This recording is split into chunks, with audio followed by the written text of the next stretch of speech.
Hi everyone, welcome to Biology Kira, and today we have a lecture on neuroscience, right?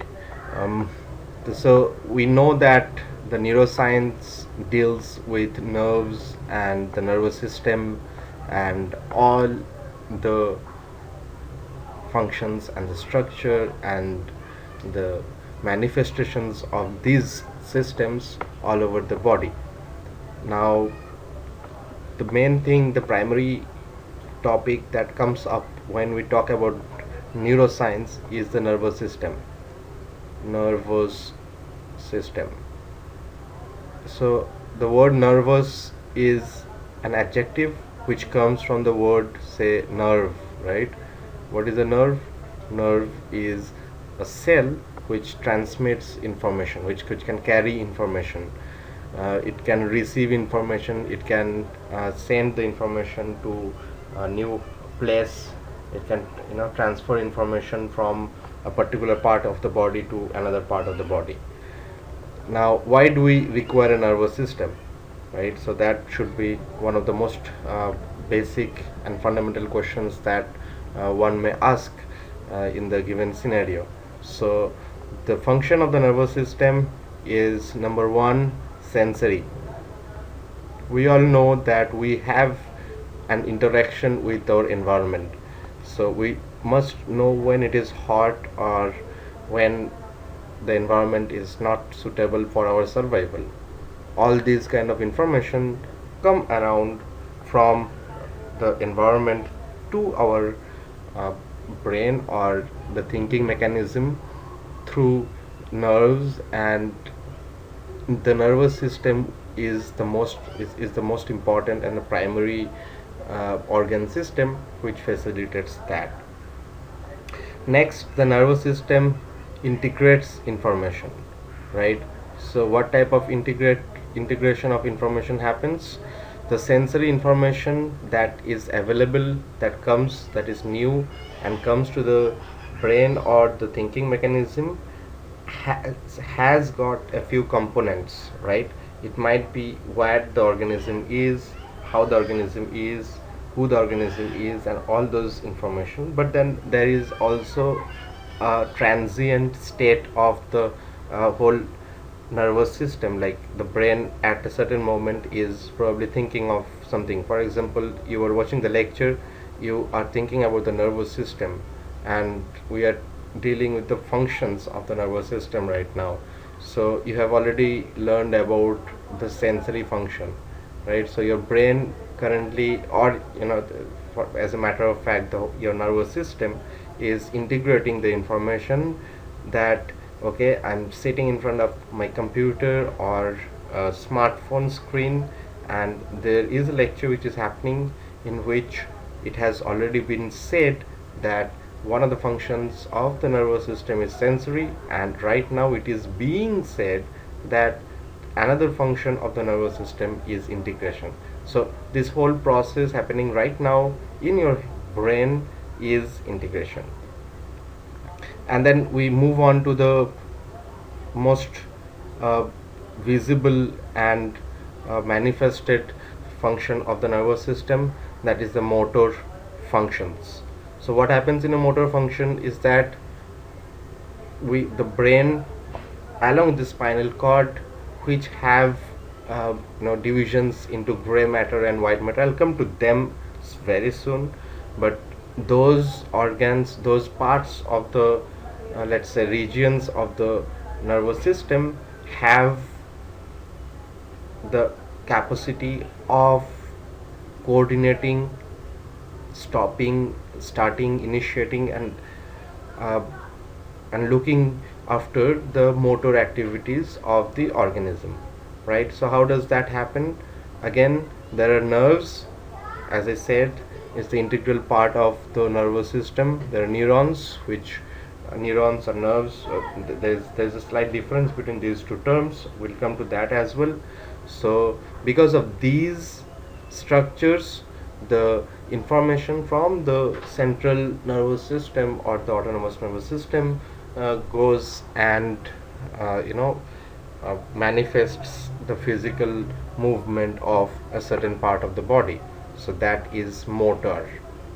So as we can see here, there are three major functions of the nervous system. One is the sensory, another is integration, another is motor. So having said that, uh, we can next think about why it is important to study the nervous system. I'd list two different diseases regarding involving the nervous system. One of the diseases is in the childhood or early adulthood. Let's say it is dyslexia. We will discuss this in the future lectures, but another disease that we will be talking about along with dyslexia and other clinical problems is probably, let's say, dementia. So these disorders are because of the malfunctioning of the nervous system. It has nothing to do with any other system initially, but then at a later stage, as the disease or the disorder progresses, the other or some of the other organs might also get affected. But primarily the effect of these disorders are being instigated by the malfunctioning of the nervous system. Well, this is the first slide, and I would not want to go much into the details right now, but it is very important to know that Hydra is the first. Hydra is one of the primitive organisms having a well-structured nervous system. They have the simplest brain. All right, let's call the simplest brain, and it is called nothing other than nerve net. All right. So this, what happens is that the animal has evolved distinct networks for each reflex, right? So it's a very primitive arrangement, and it is very, very less complex than our human being interconnected nervous system, or as a matter of fact the macaque monkey, or like a giraffe or a blue whale or a bat, for example. So Hydra has a nerve net. It doesn't have really a brain, but then it has the nerve net supports you know various circuits, um, and these circuits have a neural activity that determines the behavior.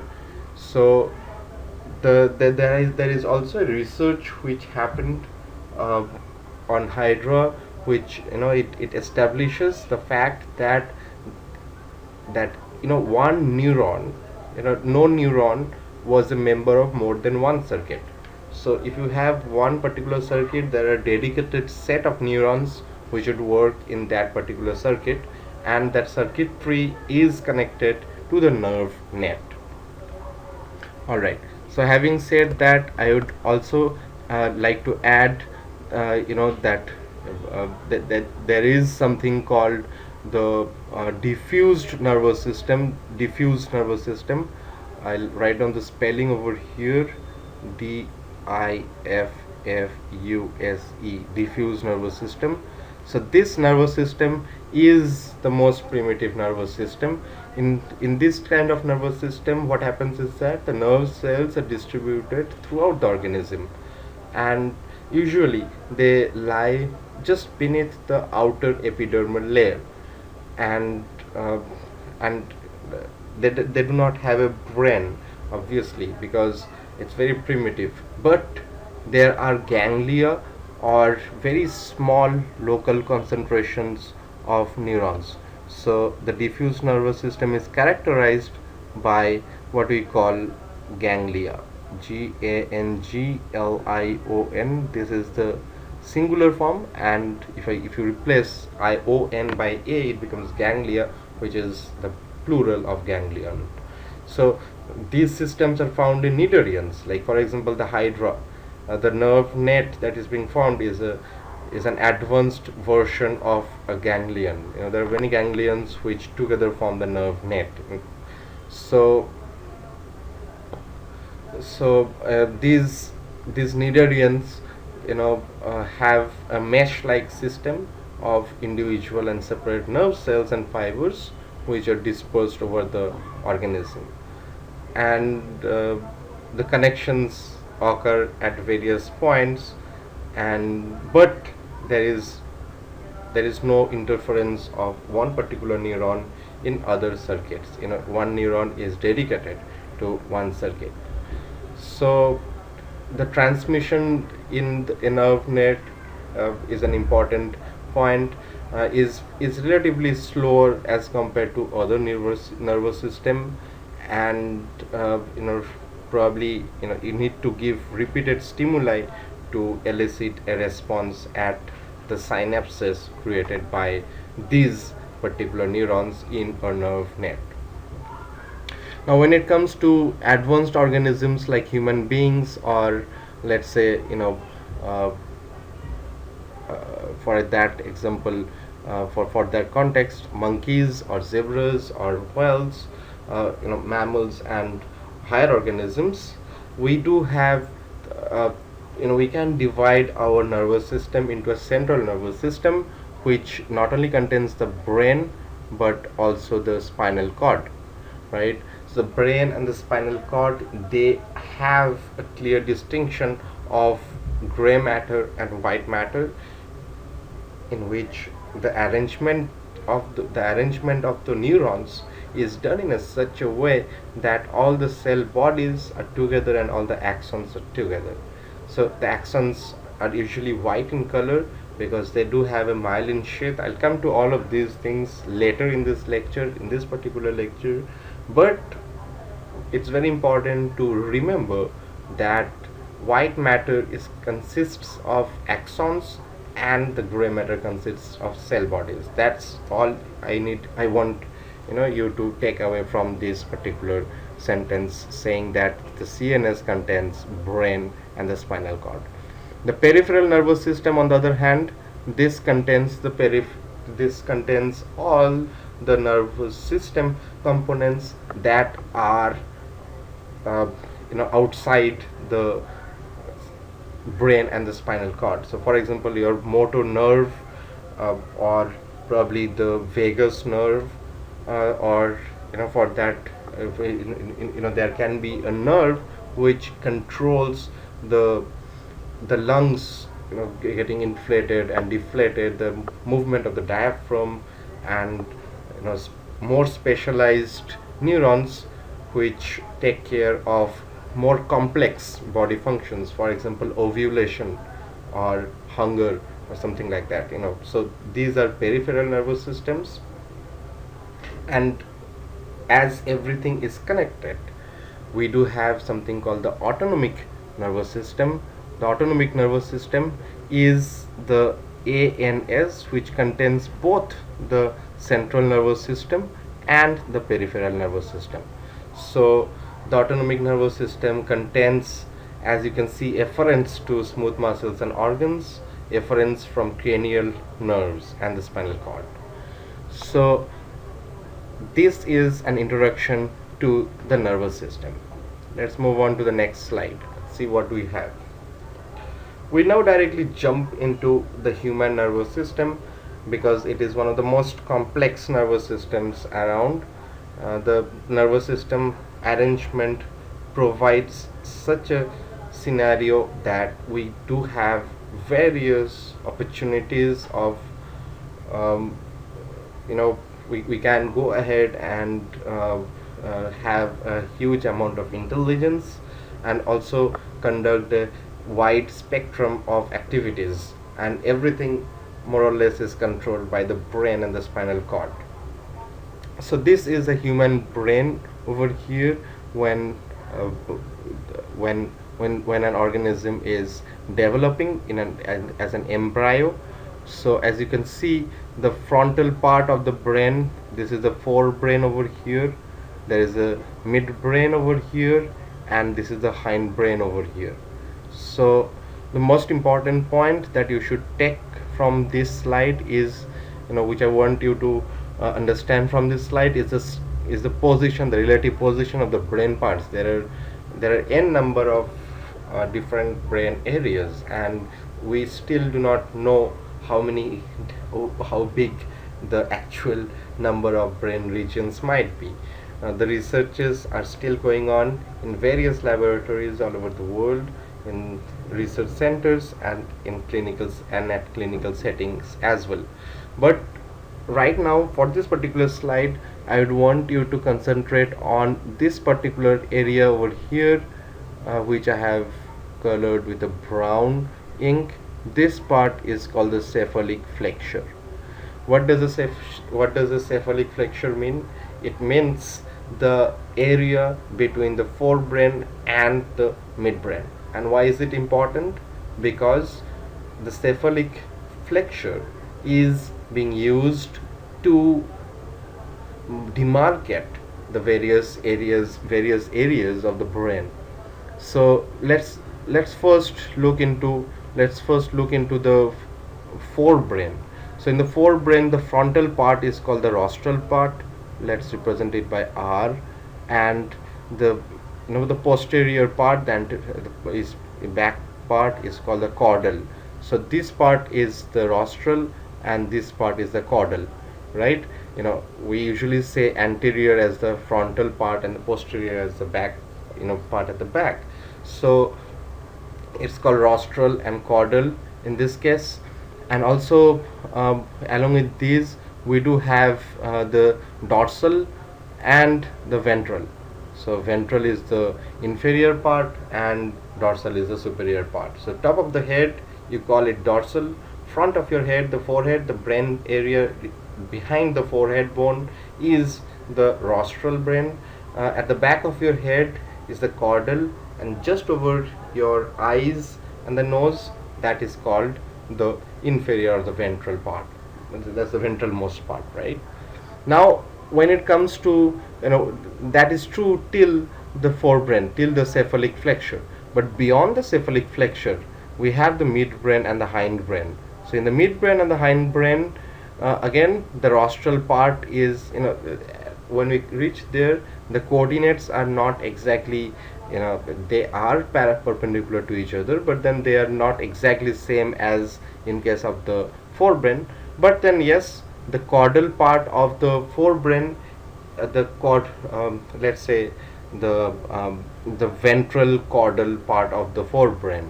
All right, I'll just put a blue mark over here. So this blue mark over here is the rostral, is the pardon me, it's not the rostral, it's the caudal is the caudal and ventral, right? The caudal and ventral. So the caudal ventral part of the brain is the rostral part of the midbrain, right? And similarly, the part of the brain which is attached to the spinal cord, that is the caudal part of the that's the caudal part of the midbrain or the midbrain and hindbrain. And of course the back side here, the back of your neck, the brain part related to that, we have our cerebellum over there, is the dorsal, which is posterior, and just behind our esophagus, or let's say the palate in our mouth, that part is the ventral or the anterior part. Now let's move on to try to understand how the brain looks like when we look at the cross sections of the brain. So there are actually three different cross sections of the brain. There's this, we have the horizontal cut, there we have the coronal part, and we have the sagittal part. So I'll skip the sagittal part as of now because it's quite interesting, but it is quite complex. We'll come to that in our next lectures.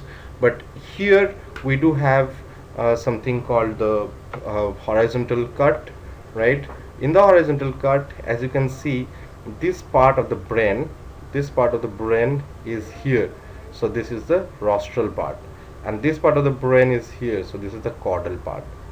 And similarly, we can see that this part of the brain is the dorsal, and this part of the brain is the ventral. So we are talking about the horizontal cut over here and the coronal cut over here. Right, it's time to move to the next slide. So in the next slide, what we are talking about is specifically the cortex.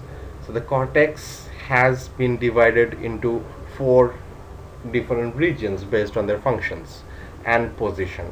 So the functional localization of the brain, as you can see in this particular figure on the right side corner, is dependent on various experiments that we have held, and we have got Wernicke's area, the area of 21, and an n number of various localized regions in the brain dedicated for certain functions. As you said, that if you recall, in the hydra, a specific neuron has a specific function of being in a specific circuit. Similarly, in the cortex, there are certain ensembles of neurons which are involved in just one particular function. So we do not yet know what kind of a function, like we cannot find out very easily what those ensembles are, but according to various researchers, we can, however, localize the functional activities in the brain. But according to the position and a little bit of functioning, we have found out the some of the important parts of the brain. So the frontal part of the the forehead, just behind the forehead and top part of your head, that part is called the frontal lobe, which is mostly administrative. Again, there is a parietal lobe which has got a few maps of the body. Like for example, your hand is mapped somewhere near the central sulcus. This is the central sulcus, by the way. CS, this is central sulcus. And the occipital lobe is mostly involved in, let's say, just for you to remember, this involves the eye, right, the vision. And the temporal lobe, again, here it contains various ensembles of neurons which help us to keep track of time. So we will come to all of these at later parts of the lecture in an advanced course as well, but we must know these four parts of the cerebrum, right? So what happens inside the cerebrum is still very much unknown to us. We will try to find out how the things work over there. So in order to sum up, let's say we have a frontal lobe, right? We have a parietal lobe, we have an occipital lobe, and we do have a temporal lobe. So these parts are very important for us to understand. That in smaller classes you might get questions asking these the four names, and if you are an advanced student, probably in your masters or in the later years of your bachelor's, you might be asked to demarcate specific areas in these lobes. Right, so next let's move to the next slide again, right? We do not have much information in this slide given, but this slide is very important for us to understand, because this is how the effector cells work. I had mentioned about motor. So this neuron here is called the motor neuron. What does a neuron do? A neuron takes information through its beginning initial part of the neuron. So this part of the neuron is the initial part of the neuron, right? It takes information through these structures over here, and what it does is that it relays the information through its long shaft, and it uses the posterior part, the later part of the neuron, to give this information to the target organ. So again, here what you see is that there is an interaction of the neuron with an external organ. The interaction looks something like this. This is called the neuromuscular junction.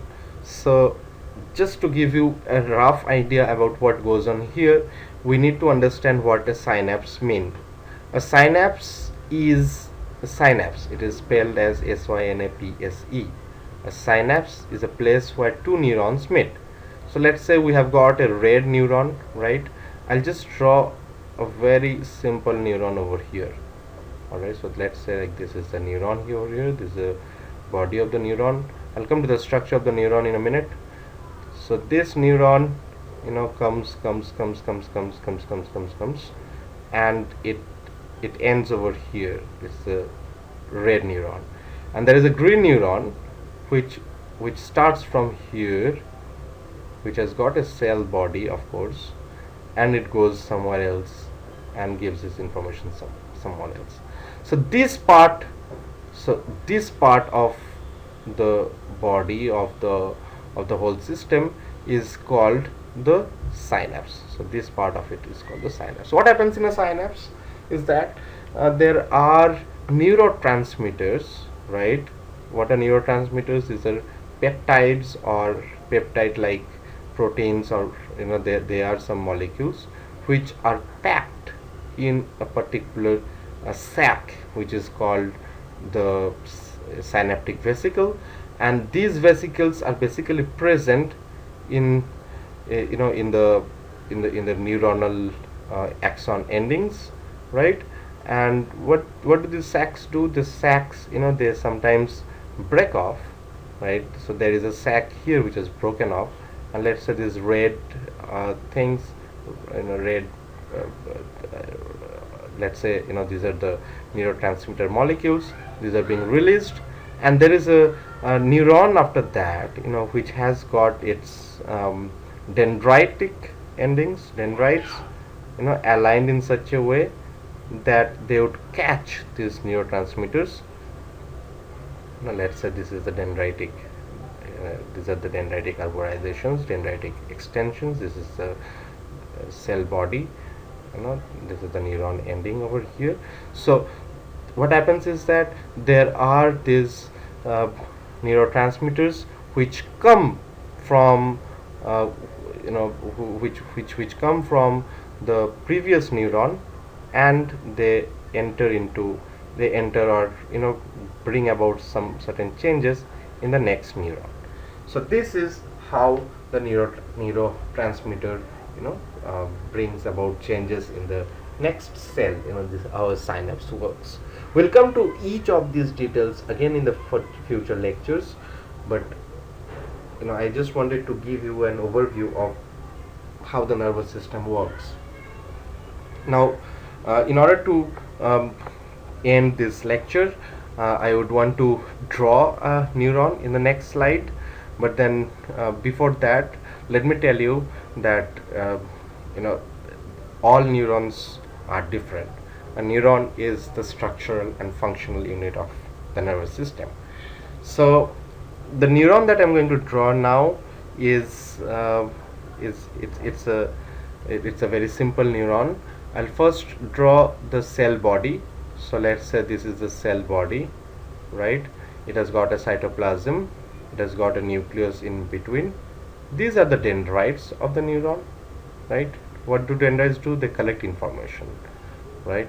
These are the dendrites, they collect information. So let's say that all the information that are being gathered are gathered from this particular area. All the dendrites are somehow localized in this area. I'll color this area with the pink. So this is the area from where the neuron is collecting its information. This is a certain part of the brain, a certain part of the body, or a certain part of the brain, and from there what the neuron is doing is that it is taking the information through its axon, and it has got a place where it can dump its neurotransmitter. And what do I mean by dumping neurotransmitter? I showed you in the previous slide. There is a synapse. It can be a synapse with a muscle, it can be a synapse with another neuron. We'll have extensive lectures on what are the different types of synapses and how things work in a synapse. So again, I'll color that region green, right? So this is the place, this is another you know site in the body. It can be inside the brain or inside the nervous system, or it can be in another part of the body, right? So this is, let's say, area number 1, and this is area number 2.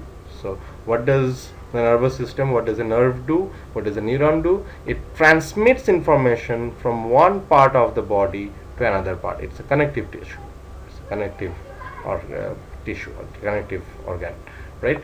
But then also we must not forget that this neuron has, since it is going, it's such a long neuron, it must have a sheath around it, right? So there are certain specialized cells called oligodendrocytes which form a sheath, uh, covering over the neuron, in order to maintain the electrical conductivity, right? So there is an action potential which comes up in the axon hillock of the neuron, and then this electricity is actually voltage, is actually potential difference which is being transferred from the axon hillock to the axon ending. This sheath has got a specific name. It's called the myelin sheath. MYELINSHEATH.